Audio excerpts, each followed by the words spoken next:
ምድራችን ሰፊና ጥልቅ ናት። ስለሆነም እውነት የማይመስሉ እጅግ በጣም አስገራሚ ታሪኮችን ታስተናግዳለች። ዛሬ የምነግራችሁን ታሪክ ስትሰሙ ይሄም አለ እንዴ ይህንንስ አላምንም ትላላችሁ። አንድ ሰው ሞትን ለማሸነፍ በሕይወት እያለ ራሱን ቢቀብር ምን ሊሰማዎት ይችላል?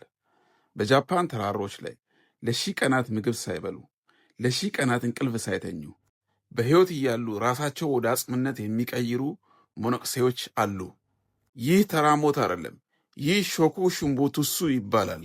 ዛሬ የሰው ልጆች አእምሮ ሊቀበለው የማይችለውን በአካል የታዩትን ሕያው አጽሞች እንዳስሳለን።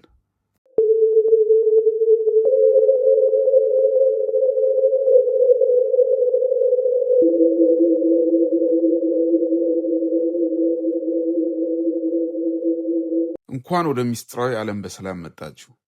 በጃፓን ያማጋታ ግዛት ውስጥ በሚገኙ ቤተ መቅደሶች ዛሬም ድረስ በብርጭቆ ሳጥን የተቀመጡ የሰው ልጆች አጽሞች አሉ። እነዚህ አጽሞች ግን በሞቱ ሰዎች የተቀነባበሩ አይደሉም። ሞኖክሳት በራሳቸው ፍቃድ ለዓመታት የሚቆይ አሰቃቂ ስቃይ ውስጥ አልፎ የፈጠሯቸው አጽሞች ናቸው። ለምን እንዲህ ያደርጋሉ? ይህንንም ለማድረግ ምን አይነት አሰቃቂ መንገድ ተከተሉ? እስከ ቪዲዮ መጨረሻ ድረስ አብራችሁን ቆዩ። ይህ ሂደት በአንድ ጀንበር የሚያልቅ አይደለም። 3 ደረጃዎች አሉት። 3000 ቀናቶችንም ይወስዳል። በመጀመሪያው 1000 ቀናት ሞኖክሴው ከውሃና ከተወሰኑ የዛፍ ቅጠላት ውጭ ምንም አይመገብም። ይህም ዓላማው በሰውነቱ ውስጥ ያለውን ስብ ለማጥፋት ነው። በሁለተኛው 1000 ዙር ግን ሁኔታው እጅግ በጣም ይከብዳል። እሱም ሞኖክሴው የዛፍ ስር ቅርፊቶችን መብላትና ውሃ መጠጣት ብቻ ይጀምራል። በዚህም የተነሳ ሰውነቱ ከአጥንትና ከቆዳ በቀር ምንም አይቀረውም። ከሁሉ በላይ የሚገርመው ግን ኡሩሺ የተባለውን ከዛፍ ቅጠል የሚሰራ መርዛማ ጭማቂ መጠጣት ይጀምራሉ። ይህ መርዝ ሞኖክሴ ከሞተ በኋላ ትሎችና ባክቴሪያዎች ሰውነቱን እንዳይበሉ ይጠብቀዋል። መጨረሻም ሞኖክሴው አንድ ሰው ብቻ የሚይዝ ጠባብ የድንጋይ ጉድጓድ ውስጥ ይገብና ድንጋዩ ይዘጋበታል።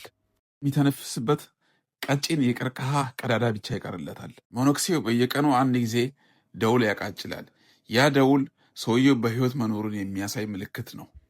አንድ ቀን ግን ደውሉ ይቆማል። ደውሉ ሲቆም ሞኖክሴዎች ትንፋሽ እንዲያወጣበት የተቀመጠለትን የቀርከሃ ቀዳዳ አንስቶ ውሃ ውስጥ ይጨምራሉ። ጉድጓዱንም ሙሉ ለሙሉ ይደፍናሉ።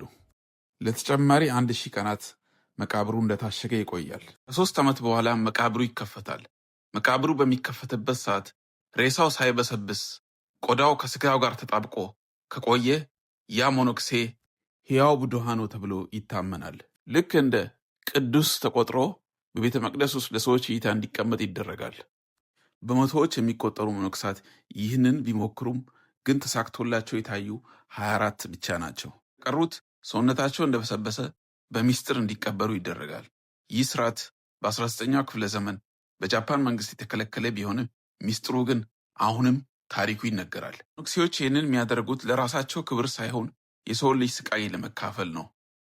እናም ወደ ዘላለማዊ ሰላም ለመድረስ እንደሆነ ያምናሉ። እናንተስ ምን ታስባላችሁ? ይህ የመንፈስ ጥንካሬ ወይስ ራስን ማሰቃየት? ሐሳቦን በኮመንት ያካፍሉን። ቪዲዮውን ከወደዱ ላይክ እና ሰብስክራይብ በማድረግ ቤተሰብ በመሆን ይቀላቀሉ።